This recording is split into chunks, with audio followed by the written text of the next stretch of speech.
2018. Jerez jadi saksi TKP Dovi. Lorenzo, Pedrosa tumbang bareng. Ingat nggak sih tahun 2018 waktu MotoGP mampir ke Jerez? Balapan yang awalnya biasa aja, tiba-tiba jadi chaos total di lap ke-18.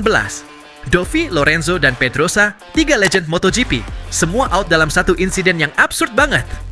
Insiden ini terjadi di tikungan ke-6, lap ke-18. Waktu itu, Dovi lagi berusaha ambil kembali posisi dari Lorenzo.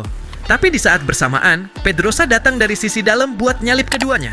Masalahnya, Lorenzo dan Dovi ini nggak nyadar kalau Pedrosa udah masuk. Lorenzo otomatis ngerapat ke sisi kanan, dan boom! Lorenzo nabrak Pedrosa. Lalu Lorenzo kehilangan kendali dan nyenggol Dovi.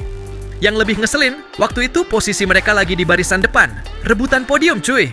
Crash ini bukan karena salah satu doang, lebih ke misunderstanding posisi, alias momen yang apes banget.